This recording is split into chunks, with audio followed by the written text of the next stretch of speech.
Detail جو جی وہ جو باہر آئی ہیں خواجہ سعد رفیق صاحب اور میاں جاوید لطیف صاحب کے حوالے سے، یہ وہ آواز ہے جو پارٹی کے اندر وہ بغاوت جو نظر آ رہی ہے کہ آہستہ آہستہ ان کو بھی اپنی قیادت کی کارستانیاں سمجھ میں آنی شروع ہو گئی ہیں، اور ان کو یہ پتہ چل گیا ہے کہ یہ خاندان تو اپنے سر کی سے جوں بھی کسی دوسرے سر میں ٹرانسفر نہیں کرتا، تو اگر وہ عہدے بانٹ رہے ہیں اپنی جگہ کسی کو، تو اس کا مطلب ہے کہ ان کے عزائم کو انہوں نے بھی بھانپ لیا ہے کہ یہ دال میں اب کچھ کالا ہے۔ پیپلز پارٹی بہت ساتھ کھڑی ہوئی تھی چیئرمین پی ایس سی کی جب بات تھی، سو اب پیپلز پارٹی اور نون لیگ کے درمیان بھی کوئی دوری آئے گی کہ بھئی انہیں اعتماد میں نہیں لیا، بتایا نہیں، وہ باقاعدہ جنگ کی انہوں نے کہ جی نہیں انہیں کو بنانے opposition leader chairman P S C, کہ یہ گٹھ چوڑ اور مکمکا کی سیاست نے پیپلز پارٹی کو پاکستان سے مکا دیا، اور سادی یہ تکلیف دہ بات ہے کہ ایک ایسی جماعت جو نظریے کی بنیاد پہ کھڑی تھی، اس کے پاکستان بھر میں اکثریت سوائے انٹیریئر سندھ کے اس کے کینڈیڈیٹس کی ضمانتیں ضبط ہوئیں صرف اس لیے کہ جو روایتی ووٹر ہے پیپلز پارٹی کا وہ کبھی بھی نواز شریف کی سپورٹ میں کھڑا نہیں ہوتا، اور جتنا پیپلز پارٹی نون لیگ کے ساتھ گٹھ جوڑ اور مکمکاؤ کرے گی اتنا پیپلز پارٹی عوام کے اندر اپنی جڑیں جو ہیں وہ کھوکھلی کرتی جائے گی، اور یہی وجہ ہے کہ ہر حلقے میں پنجاب میں آپ دیکھ لیں کہ ضمانتیں ضبط ہوئی، میرے حلقے میں بھی جہاں میں نے 95,000 ووٹ لیا پی ٹی آئی کے پلیٹ فارم سے، وہاں پیپلز پارٹی کے کینڈیڈیٹ نے 2400 ووٹ لیا، تو یہ آئی اوپنر ہے کہ لوگ نون لیگ اور پیپلز پارٹی کی مکمکاؤ کی اور گٹھ جوڑ کی سیاست کو ایکسیپٹ نہیں کرتے، اسپیشلی پنجاب میں، اور یہ جوں زرداری صاحب شہباز شریف اور نواز شریف کو آشیرواد دینے کے لیے سر پہ ہاتھ پھیریں گے اور ان کو گلے لگائیں گے، جو ان کا جالا ان سے ڈسکنیکٹ ہوگا اور ماسز میں پیپلز پارٹی کا وجود ختم ہوتا جائے گا۔ اب آپ کی جماعت کی بات کر لیتے ہیں اور سب سے پہلے کابینہ پہ آ جاتے ہیں۔ پچھلے دنوں جو خبریں گرم تھیں ان پہ ذرا اب افواہیں ہیں یا میڈیا غلط رپورٹ کرتا ہے یا ان میں کوئی صداقت ہے وہ بتا دیں۔ غلام سرور صاحب نے آپ کی کوئی شکایت کی عمران خان صاحب سے؟ دیکھیں اس کی میں کلیریفیکیشن بھی کر چکی ہوں اور دوبارہ آپ کو باور کرواؤں، یہ ساری سٹیٹمنٹ جو تھی آؤٹ آف کانٹیسٹ اور مس لیڈنگ تھی۔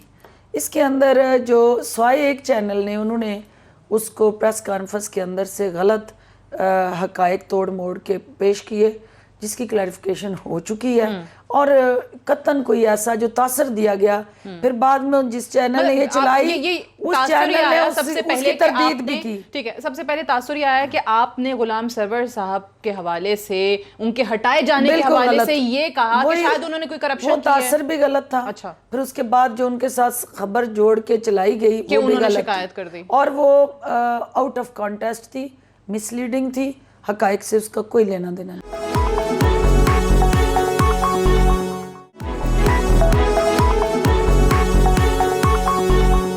آپ نے گیس کے حوالے سے، قیمتوں کے حوالے سے جو سینئر عہدیداران ہیں ان کے بارے میں کہا تھا۔ سینئر عہدیداران نہیں، جو آپ کو یہ اسٹرکچر تھوڑا سا ذہن میں رکھنا ہے کہ سوئی سدرن اور سوئی ناردرن یہ وہ دو گیس کمپنیز ہیں جو پرائیویٹ سیکٹر کی ہیں، اور اس کے اندر جو ہے گورنمنٹ کے شیئرز ہیں، اس کی اکثریت شیئر جو ہیں وہ پرائیویٹ کمپنیز ہیں۔ اب وہ جب اوور بلنگ کی ایلیگیشنز آئیں، پرائم منسٹر نے وہاں پہ انکوائری ہولڈ کی، تو وہاں یہ چیز سامنے آئی کہ جو کمپنیز کے اندر ایکچول جو سلیبز تھیں ان کی ری شفلنگ ہوئی۔ مثلا ایک سلیب ہے جس پہ ڈومیسٹک کنزیومر کو آپ نے ٹیرف ڈیفائن کیا کتنا بل چارج ہوگا، دوسرا ہے آپ کا کمرشل کنزیومر، تیسرا ہے آپ کا انڈسٹریل کنزیومر۔ اب وہ جو کنزیومر کے چارجز اور ٹیرف جس پہ لگنا تھا وہ بلنگ میں وہ کمرشل کو لگا دیا، کمرشل والے کو آپ نے انڈسٹریل کا لگا دیا۔ اس سے کیا ہوا کہ پورے پاکستان میں عوام کے اوپر اس قسم کا ایک آفت آ گری کہ وہ بلز کے اس بوجھ میں دب گئے، جس کی بنیاد پہ پرائم منسٹر آف پاکستان نے ایم ڈیز تبدیل ہوئے۔ اگر آپ کے نوٹس میں ہے، اگر وہاں غلط نہیں ہوا تھا تو ایم ڈی کیوں چینج ہوئے؟ عوام کے ساتھ وزیر اعظم کھڑے ہوئے اور انہوں نے اپنے افسران کی کوتاہی کو برداشت نہیں کی. ایگزیکٹلی میرا سوال بھی اسی سے ریلیٹڈ ہے کہ اگر وہ ایم ڈی ذمہ دار تھے ان کو تبدیل کر دیا, وہ عہدیداران اگر اس مسئلے کے ذمہ دار تھے وہ ہٹ گئے, غلام سرور صاحب نے کرپشن بھی نہیں کی, تو پھر ان سے وزارت کیوں واپس لی گئی, ان کو پھر کیوں ہٹا رہے؟ اس میں سعدیہ بڑا کلیئر ہے کہ ہر شخص جو ہے, ہر جو کھلاڑی ہوتا ہے ہر پچ پہ نہیں کھیل سکتا, اور پھر اگر اس کے اندر ٹیلنٹ ہو بھی, ایکسپیرینس بھی ہو اور اس کی ویژن بھی ہو, لیکن اگر وہاں حالات موسم ساتھ نہ دے تو ہر کھلاڑی ہر پچ پہ سینچری نہیں کرتا. سول ایویشن کی پچ پہ کھیل لیں گے, وہ کھیلیں گے حالات کے مطابق. دیکھیں جو یہ ہے ڈائریکٹ پبلک انٹرسٹ اور کنزیومر انٹرسٹ بیسڈ اسٹرکچر, اس کو آپ نے مسلسل ایک فل ٹائم مانیٹرنگ اور فل ٹائم آپ کو باریک بینی سے 24 گھنٹے ویجیلنٹ رہنا ہے. ہم پولیٹیکل لوگ جو ہیں اس کی جو اوور آل اسٹرکچر ہے اس کے اندر وہ ریفارمز جو پرائم منسٹر آف پاکستان چاہتے ہیں, وہ انسٹیٹیوشنل ریفارمز لانے کے لیے آپ کو ایکسپرٹس ریکوائرڈ ہیں اور ٹیکنیکل اور پروفیشنل لوگوں کی ضرورت ہے. ضروری نہیں ہے کہ ٹیکنیکلٹیز بھی سمجھتے ہوں, وہ ساری جس کی بیس پہ یہ عوام پہ بوجھ گیا نا, اور اس کی قیمت ہم نے ایز اے پولیٹیکل گورنمنٹ ادا کی, کیونکہ لوگ جب پریشانی کا شکار ہوں گے تو ہم لوگوں کو اس پریشانی کے ازالے کے لیے آگے بڑھنا ہے. بھی کیا کئی دفعہ کہ بہت بڑی غلطی اور کوتاہی ہوئی ہے جس سے بھی ہوئی ہے, لیکن ساتھ ہی ساتھ اوور آل اگر آپ دیکھیں تو سب سے بڑا ٹاسک اس حکومت کے لیے معیشت ہے. معیشت کی چیزیں سنبھل نہیں رہی تھیں, اسد عمر صاحب کا جانا اس چیز کا اعتراف ہے. اب کیا شیخ رشید صاحب جو کلیم کرتے ہیں, پہلے تو یہ بتا دیں کہ وہ کہتے ہیں کہ اسد عمر صاحب کو واپس لاؤں گا, یہ ٹاسک ہے ان کو, کیا یہ ٹاسک وزیر اعظم صاحب نے دیا ہے کہ اسد عمر صاحب کو کسی اور وزارت پہ واپس لے کر آئیں؟ وہ دیکھیں سعدیہ, اس میں کوئی شک نہیں کہ اسد عمر صاحب پاکستان تحریک انصاف کا ایک فرنٹ فیس ہیں, ان کی پارٹی کے لیے خدمات ہیں اور انہوں نے بہت زیادہ کنٹریبیوشنز کی ہیں. لیکن عمران خان صاحب کو اگر آپ as a person, as a leader, اگر آپ ان کی صلاحیتوں کو باریک بینی سے دیکھا ہے آپ نے, تو آپ کو اندازہ ہو گیا ہوگا کہ جہاں نیشنل انٹرسٹ آئے گا, جہاں پہ پبلک انٹرسٹ آئے گا, وہاں پہ ان کی ذاتی دوستیاں, تعلق اور جتنا مرضی قریب کوئی شخص ان کے ہے اس پہ وہ کوئی کمپرومائز نہیں کریں گے. یہ بات تو صحیح ہے کہ اس کے لیے بھی کریج چاہیے. اگر آپ اپنے اتنے قریبی آدمی کو ہٹا رہے ہیں کابینہ سے اتنے اہم ٹاسک کے بعد, کتنا مشکل فیصلہ ہوگا کہ آپ اپنے قریبی ترین شخص کو, اور کتنا تکلیف دے ہوگا ان کا کہ بھئی وہ ایک ایسے ساتھی کو وہاں سے اس ٹیم سے ریشفل کرنا چاہتے تھے. لیکن ساتھ اس بات کا بھی اعتراف ہے کہ وہ ناکام ہو گئے, اب وہ واپس آ رہے ہیں کابینہ میں کسی اور وزارت پہ. دیکھیں ہر شخص جو ہے, جیسے میں نے پہلے کہا, وہ بہت اچھے ایک ہو سکتے ہیں, ان کے پاس نالج, سکل, کیپیسٹی, لیکن ایڈوکیٹ کرنا ان ایکشنز کو, وہ بھی ایک آپ کا جو ہے وہ آرٹ ہے. وہ جو پچھلی آپ کی تباہی پھیر کے گئی ہماری PMLN کی حکومت, وہ 5 سال اس معیشت کو جس نہج پہ چھوڑ دیا اور جس طرح قرضے لیے اور اس ملک کو قرضوں کے سمندر میں عوام کو غوطے لگانے کے لیے چھوڑا کہ آپ بے بس عوام جو ہے ان کے لیے وہ مہنگائی کی چکی میں پستے رہیں. ہم وہ اپنا مقدمہ اپنے ابتدائی دنوں میں عوام کے سامنے نہیں لڑ سکے جو لڑنا چاہیے تھا میری نظر میں.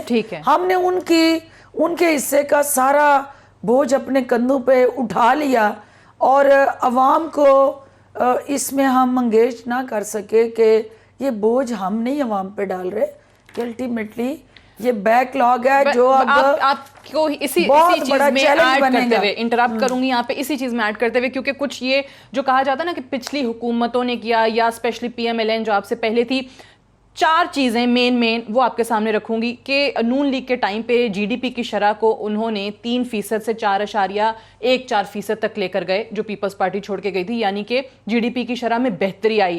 مہنگائی کی شرح کو انہوں نے 9.9% سے کم کیا 8.3 پہ.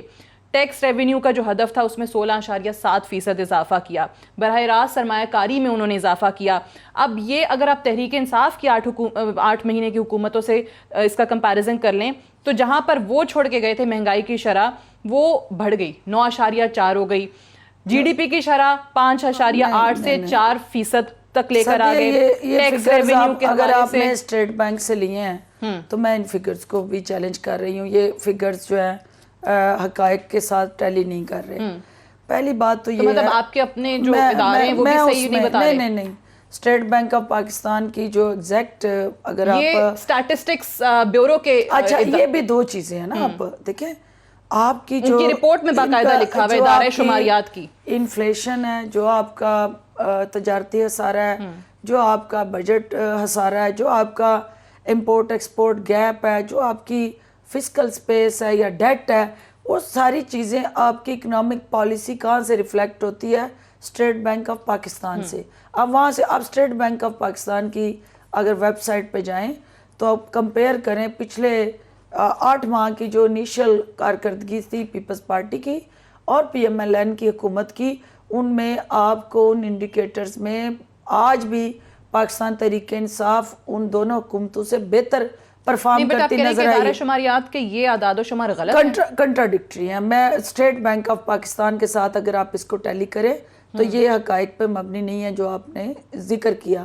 اس کی وجوہات ہیں. بٹ اگر یہ بالکل بھی غلط نہ ہوئے 0.1% بھی غلط نہ ہوئے تو نہیں تو آپ میں اسٹیٹ بینک کھولیں نا, میں ابھی آپ کو واٹس ایپ کر دیتی ہوں. آپ یہ کہہ رہی ہیں کہ ادارہ شماریات اور اسٹیٹ بینک کے اعداد و شمار میں فرق ہے اور یہ ہوتا ہے. اس کی وجہ یہ ہوتا ہے, اس کی وجہ یہ ہے کہ دونوں کا اپنا اپنا بینچ مارک ہے چیزوں کو دیکھنے کا اور اس کو ایویلویٹ کرنے کا. اب یہ جو آپ کہہ رہی ہیں تجارتی شرح نمود جس کا آپ ذکر کر رہی ہیں, پی ایم ایل این کے دور میں وہ کیوں بڑھی اور آج ہمیں کہیں گے ہم بھی بڑھا دیں گے. جب آپ کی امپورٹ بڑھتی ہے تو آٹومیٹیکلی آپ کی امپورٹ کے ساتھ وہ جڑی ہوتی ہے تو آپ کی وہ بڑھ جاتی ہے شرح نمو گروتھ ریٹ. ہم وہ مصنوعی گروتھ ریٹ پہ بلیو نہیں کرتے. ہمارا آپ دیکھیں امپورٹ اور ایکسپورٹ کا جو گیپ تھا, وہ کرائسس جو تھا آپ کو الٹیمیٹلی وہ سرکولر ڈیٹ جو آپ نے 1200 ارب روپیہ بجلی کے جو آپ نے یونٹ تو امپورٹ کیے, آپ نے کارخانے لگائے, لیکن ان کو آپ نے پیمنٹس نہیں کی, اب وہ چھوڑ کے چلے گئے. ہمارے لیے آپ نے انٹرنیشنلی بوروئنگ کی اور آپ سادہ آسان الفاظ میں اگر آپ کے گھر میں آپ نے قرض لے لیا ہو اور جن سے آپ نے قرض لیا ہو ایک ٹائم لیمٹ آتا ہے کہ وہ آپ کا قرضہ واپس مانگنے آپ کے دروازے کے باہر آ جاتے ہیں. ٹھیک ہے, آپ اس قرضے کو ادا کرنے کا طریقہ کار کیا ہے؟ میں آپ کی بات چلے مان لیتی ہوں کہ وہ مصنوعی طور پہ کیا جی ڈی پی, بٹ مہنگائی کی شرح جو 9.4 پہ لے گئے وہ اس کی وجہ دیکھیں جب روپیہ ڈی ویلیو ہوا, اب وہ کیوں ہوا کہ جو آرٹیفیشل کیپنگ کی گئی. آپ اگر مفتاح اسماعیل, ہمارا تو نہیں ہے وہ financial expert, P M L N کی جماعت سے ہے, مفتاح اسماعیل کی آپ سن لیں, جب اسحاق ڈار کے بعد اس نے ٹیک اوور کیا تو اس نے اون کیا کہ یہ آرٹیفیشل کیپنگ کی گئی, روپے کو جان بوجھ کے کنٹرول میں رکھا گیا جس کی وجہ سے ڈالر کو روکا گیا. اور جو ہی اور یہ ان کے دور میں جمپ کیا, آپ کو پتہ ہے 102 105 سے یہ آنورڈ جو جمپ کیا مفتاح کے دور میں ہوا. الٹیمیٹلی وہ ایک ایسا رجحان تھا, وہ آرٹیفیشل جہاں پہ بھی آپ میکنزم ایوالو کریں گے, نیچرل وہ جو آپ کا میکنزم ہے وہی الٹیمیٹلی پرویل کرے گا. تو یہ جو سوڈو ارینجمنٹس تھی, ٹیمپریری شارٹ گیپ ارینجمنٹس تھی, صرف اور صرف الیکشن آ رہا تھا, وہ الیکشن یہ تھا. مہنگائی کی شرح تو ہمیں ڈبل ڈیجٹ. اب وہ کیوں ہوئی؟ اب اس کی وجہ آپ کے 2 طریقے تھے.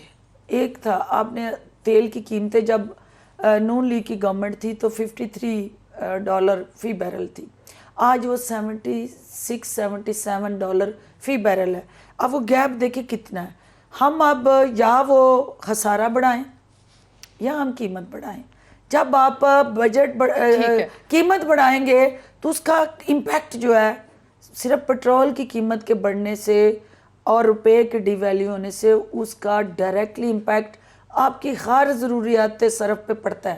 صحیح ہے, لیکن ڈاکٹر صاحب آپ کی بات کی ساری چیزیں بالکل صحیح, لیکن یہی جسٹیفیکیشنز یہیں پر پی ایم ایل این کے لوگ بیٹھ کے دیا کرتے تھے, تب آپ لوگ نہیں مانتے تھے, تب کہتے تھے نہیں یہ جھوٹ بول رہے ہیں, ان کو آتا ہی نہیں ہے کام کرنا, اسحاق ڈار صاحب کو کرٹیسائز کرتے تھے. لیکن مسئلہ یہ, مجھے ایک بریک کے لیے بھی کہا جا رہا ہے, بریک سے واپس آ کے میں اسی پہ ذرا تھوڑی بات اور کرنا چاہوں گی ڈاکٹر صاحبہ سے, کیونکہ عمران خان صاحب ہمیشہ بات کرتے تھے کہ جی غریبوں سے نہیں امیروں سے پیسہ لیا جائے گا, ٹیکسز کا بوجھ بھی ان پہ نہیں ڈالا جائے گا جو آلریڈی بیچارے بہت اس بوجھ کے تلے دبے ہوئے ہیں. میں بریک لے لوں, بریک سے واپس آتے ہیں, ڈسکشن کو ہم یہیں سے آگے بڑھائیں گے. Stay tuned.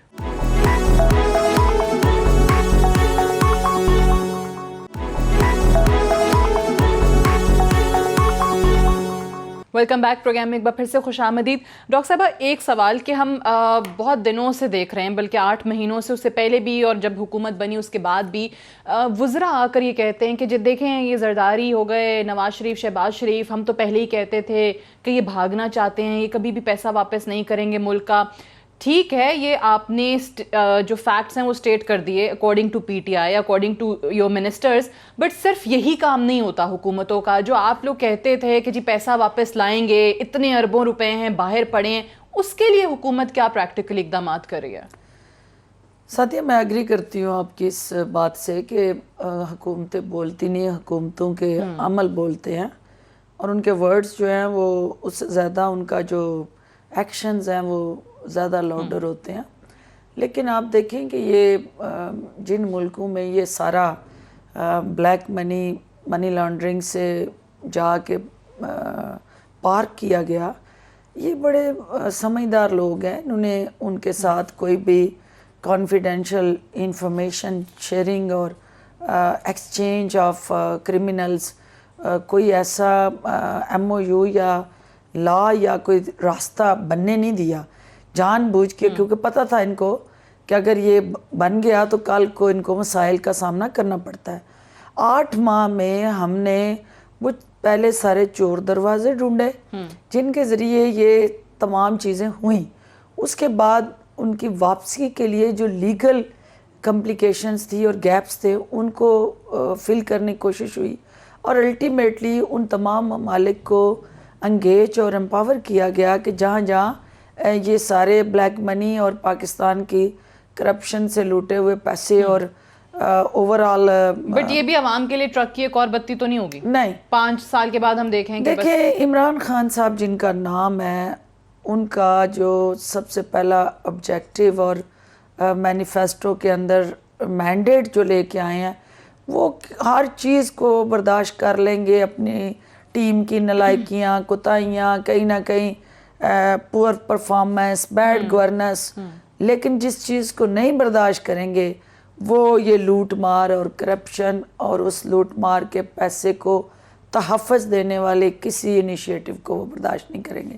اور اس کے لیے زیرو ٹالرنس اور نو کمپرومائز. ان 5 سالوں سے پہلے کوئی اس حوالے سے خوشخبری آ سکتی ہے عوام کے لیے؟ میں ہوپفل ہوں, اور جو چیزیں آگے جس طرح بڑھ رہی ہیں, اب آپ دیکھیں حمزہ شہباز شریف اور Sharif family, Shahbaz Sharif and company, وہ پورے کا پورا فیملی کا جو ایک ایسا عوام کے سامنے ہولناک اور خوفناک حقائق جو ہیں وہ سامنے آئے کہ ریڈی والے, فلودے والے کے تو آپ نے سنے تھے کہ راتوں رات وہ کروڑ پتی بنے, ان کے اکاؤنٹس میں پیسے آئے.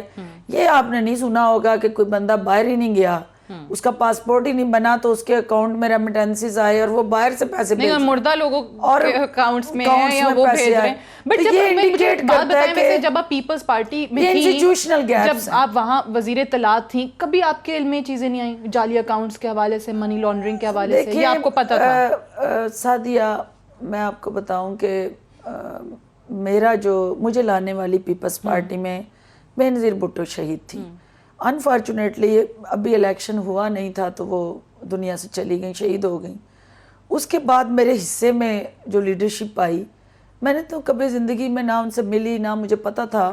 الٹیمیٹلی جب میں کام کیا ان کے ساتھ تو وہاں 5 منسٹریز میں نے 5 سال میں ہیڈ کی, لیکن مجھے احساس ہو گیا کہ یہاں پرائورٹیز جو ہیں ڈیفرنٹ ہیں. اور جو میں آئی ہوں سیاست میں, نہ تو میں روزگار کے لیے آئی تھی نہ میں وہاں کاروبار کے لیے آئی تھی. میں ایک پروفیشنلی میڈیکل ڈاکٹر کنٹریبیوشن کے لیے آئی تھی, اپنے لوگوں کو ریلیف دینے آئی تھی, تو وہ روتے ہوئے مجھے استعفیٰ دینا پڑا اس کیبنٹ میں.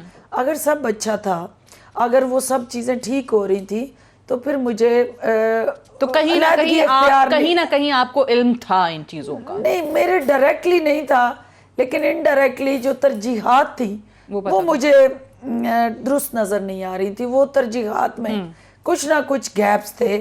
اور وہاں پہ لیڈرشپ کا جو انٹرسٹ تھا وہ سیلف سینٹرڈ تھا. نیشنل انٹرسٹ اور پبلک انٹرسٹ جس کے لیے میں سیاست میں آئی تھی وہ کمپرومائز تھا. اور یہ بدقسمتی سے آج جو ہے وہ پیپلز پارٹی کے ہر جیلے کو پتہ چل چکا ہے, وہ کوئی ابہام نہیں رہا. اور اگر میں آج آپ کے پروگرام میں یہ کہنا چاہتی ہوں سعدیہ, اگر پیپلز پارٹی نے کرپشن سے اپنا ناطہ نہ توڑا تو الٹیمیٹلی سندھ میں بھی پیپلز پارٹی ختم ہو جائے گی, کیونکہ اب وہ دور ختم ہو گیا کہ صرف بھٹو کو بیچ کے ہم بھٹو کو زندہ رکھ کے ہم سیاست کریں گے. وہ ایڈز کی کہانیاں سندھ کے اندر آپ سن رہی ہیں, کتنی تکلیف دہ اور ہولناک اور خوفناک ہے کہ ہمارے انٹیریئر سندھ کے اندر خاندان کے خاندان اس وبائی مرض کا شکار ہیں, اور ایک ایسی ڈیزیز, اور جس پہ لیڈرشپ کو بات کرنی چاہیے. بلاول بھٹو صاحب یا پیپلز پارٹی کی لیڈرشپ ہمیں روز جو ہے وہ عمران خان اور ہماری حکومت پہ انگلیاں اٹھا رہے ہیں. کتنا اچھا ہو کہ وہ اپنے گھر کو بھی سیدھا کرے اور وہاں پہ پرفارمنس اور بیڈ گورننس کو ایڈریس کریں. پچھلے دنوں ایک زرداری صاحب کا بیان آیا کہ نیب اور معیشت ساتھ ساتھ نہیں چل سکتے. آج اس پہ ریبٹل آیا چیئرمین نیب کا کہ بالکل ساتھ ساتھ چل سکتے ہیں اور کوئی ہمیں ڈکٹیٹ نہ کرے. تو یہ والی جو چیز اپوزیشن کے تحفظات ریزرویشنز نیب سے ریلیٹڈ ہیں, یہ اسی طریقے سے چلتے رہیں گے, احتساب چلتا رہے گا, یا کہیں نہ کہیں آپ کو لگتا ہے کہ پریشرائز, کیونکہ ماضی میں ہم نے دیکھا ہے کہ کیسز رک جاتے ہیں, بند ہو جاتے ہیں, یا آپ لوگوں پہ اپوزیشن کہتی ہے کہ جی حکومتی کیسز بند ہو جاتے ہیں, ہمارے چلتے رہتے ہیں. اچھا سعدیہ, یہ بھی بڑا ضروری ہے عوام کے ساتھ چیزوں کو شیئر کرنا. دیکھیے معیشت کیا ہے, آپ کی اکانومی کیا ہے, اس ملک کے ٹیکس پیئر کا پیسہ ہے, اور آپ جو حکومت جو ہے آپ کے مختلف سورس ہیں ارننگ کے, جو لوگوں سے جی ایس ٹی یا ڈیفرنٹ ٹیکسز کی مد میں اکٹھا کرتی ہے. اگر وہ قوم کا پیسہ چوری ہو جاتا ہے اور الٹیمیٹلی وہ باہر بھیج دیا جاتا ہے, تو وہ جو آپ کرپشن کر رہے ہیں وہ ڈبل ایج ویپن آپ اس ملک کی شہرک پہ, معاشی شہرک پہ اس کو چلا رہے ہیں. ایک آپ وہ پیسہ لوٹ رہے ہیں, دوسرا آپ جب باہر بھیج رہے ہیں اور ڈالرز کی شکل میں وہ باہر جا رہا ہے, وہ کیونکہ روپے کی شکل میں باہر نہیں جا رہا, آپ اپنے ملک کے اندر وہ ریمیٹنسز شارٹ کر رہے ہیں, اور وہ بلیک منی دوبارہ پاکستان میں جب آ رہی ہے تو وہ آپ کی معیشت کو کھوکھلا کر رہی ہے. اور وہ یہی وہ وجہ ہے کہ معیشت اور جو کرپشن ہے اس کا چولی دامن کا ساتھ جو جوڑا گیا ہے جمہوریت کا نام رکھ کے, اور اپنے مفادات کا نام جمہوریت رکھ لیا گیا, اور جہاں کہیں مفادات پہ زد پہنچی وہاں واویلا یہ ہوا جمہوریت خطرے میں. اچھا, ایک میرے پاس ٹائم تھوڑا, ایک آخری سوال, یوم تاسیس کی تیاریاں آپ دیکھ رہی تھیں, آپ کل کیوں نہیں نظر آئیں؟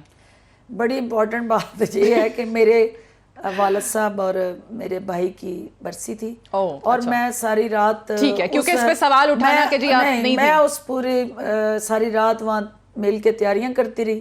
سحری ٹائم میں پہنچی اور 10 بجے ان کا برسی کا ختم تھا, اور پھر مجھے اس میں پارٹیسپیٹ کرنا تھا. 4 گھنٹے کا سفر ہے, جب تک میں پہنچی تو اچھا چلیں, آپ کا تو آپ نے ریزن بتا دیا, ویلڈ ریزن بتا دیا.